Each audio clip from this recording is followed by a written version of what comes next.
Hello and welcome. My name is Veronica from the Glasgow Science Centre. As part of our Green Futures theme, we're taking this opportunity to explore the art of storytelling. For many years in Scotland, people have exchanged stories to help them understand their place in nature, to help them learn life lessons, and to establish an emotional connection to the well-being of our environment. Today, we're going to be hearing from Alette Willis, who's going to be sharing with us a story of Thomas The Thatcher, a tale made famous by Duncan Williamson, one of the great storytellers of the travelling community.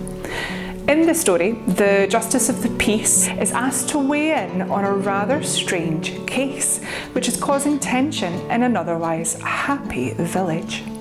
As you listen, consider the different characters and how they think about the nature that lives and grows around them. Could this story inspire your vision of a greener future?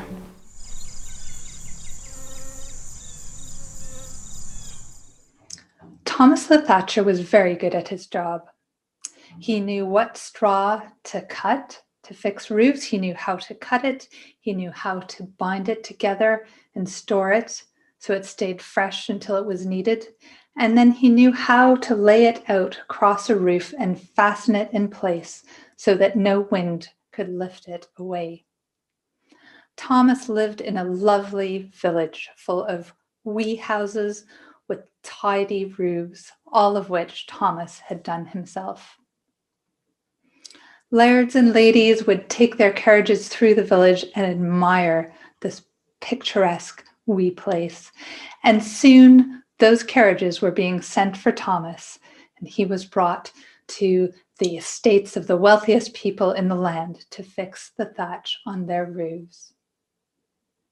But even though he was in demand, he always made sure that his neighbors had their roofs fixed first, which is why they at first turned a blind eye. You see, Thomas's roof was a mess, and it wasn't as if he was never up there fixing it. He was up there once a fortnight fussing with the thatch, but still, even in the faintest breeze, pieces of thatch would fall off. In fact, there were large holes in the middle of the roof, and the edges were completely ragged. One day, after a particularly windy night, one of Thomas's neighbors stepped out and he saw his entire garden was covered with thatch that had blown off Thomas's roof. Well, that was the last straw. He marched down to the Justice of the Peace office and he signed a formal complaint against Thomas. In those days, the Justice of the Peace traveled around the land, and it was some weeks before it was Thomas's trial. As the Justice of the Peace came into the town in his carriage, he had his footman go past Thomas's house so he could see for himself what the roof looked like. And sure enough, it was a mess. The trial was held in the main pub in the village, and everyone in the village gathered to see Thomas's trial. The Justice of the Peace was a fair man and a kind man, and so he began by saying, "Thomas, I have gone through the town. I can see the perfect houses with their perfect roofs. I can tell you know your trade well. In fact, if it wasn't for the mess of your own roof, this could be the most beautiful village in the entire land. Why can you not keep your roof tidy?" Thomas stepped out and he looked across the crowd of his neighbors. His butcher was there, his baker was there, his friends were there, all of them customers. He cleared his throat and he said, "It's true, I keep all of your roofs perfectly tidy. They're waterproof, they're windproof. If I kept my roof as perfectly as I keep yours, there would be nowhere for the sparrows to raise their young. The swifts and the house martins and the swallows would have nothing to cover their nests and keep out the rain. There'd be nowhere for the squirrels to run and hide from the hawks and the cats. If I kept my roof as tidy as yours, there'd be no birdsong to greet us in the morning.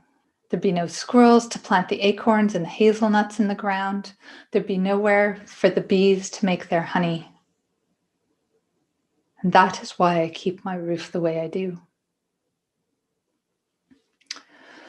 Well, said the Justice of the Peace, looking out at the villagers, it appears you all have a choice here. You can either have your roofs kept nice and tidy, with Thomas's being messy, or you could have Thomas keep his roof perfect, but then yours couldn't be quite so perfect. Well, the villagers decided that actually things were fine the way they were. As for the Justice of the Peace, he hired Thomas on the spot and took him out to his own estate and had Thomas make a mess of the thatched roof on one of his barns so that he, the Justice of the Peace, could wake in the morning to birdsong and know that his beloved red squirrels were safe from the foxes and the cats. And that is the tale of Thomas the Thatcher. Wonderful. Even though Thomas's story is an old one, you can really see its lessons being learnt right up until the modern day. The story reminds us to leave space for nature, to protect green belts, and to consider the importance of all living things as we develop for a better future. Sentiments like this can be seen in many plans for Scotland's future, such as Glasgow City Council's Glasgow Pollinator Plan, proposed to be put into effect over a period of 10 years. This scheme recognises the importance of uncut wildflowers and grass to our local wildlife and, much like Thomas, aims to keep parts of their property messy and natural for the benefit of the local environment. How could this way of thinking change our cities for the future? How could it change the world? If you would like to help make room for nature in and around your home, just like Thomas, why not check out our GSE at Home video, Make a Bird Feeder, and be sure to send us pictures of all of your efforts at GSE1. I've been Veronica, and that's all for us today. I hope you can join us again for our next video very soon.